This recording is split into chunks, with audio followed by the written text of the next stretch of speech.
C'est dans cette forêt privée, située au pied des Pyrénées, que 3 chênes centenaires ont été abattus il y a quelques jours. Ils serviront à soutenir la flèche de Notre-Dame de Paris. Des arbres sélectionnés par cet expert forestier selon des critères bien précis. La consigne que nous ont donnée les architectes, c'est des arbres d'au moins 50 cm de diamètre.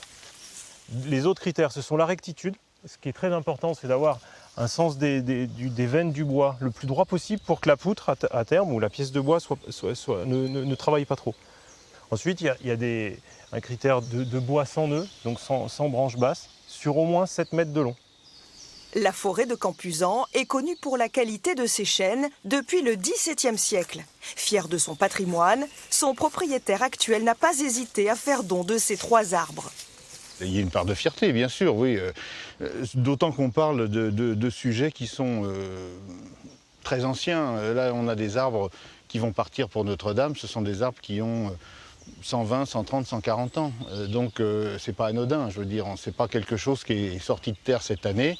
C'est quelque chose qui est sorti de terre pratiquement en même temps que la flèche a été construite par Viollet-le-Duc.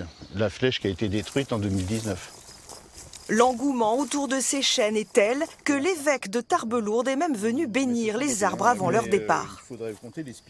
Pour l'Église, c'est aussi beau, parce que c'est la communion, c'est la communauté, c'est chacun qui donne quelque chose de son pays. Voilà, et donc là, vraiment, on est très heureux. Transportés dans une scierie, ces 3 chênes iront ensuite rejoindre les 1000 autres nécessaires pour la reconstruction de la flèche de Notre-Dame de Paris qui débutera en 2023.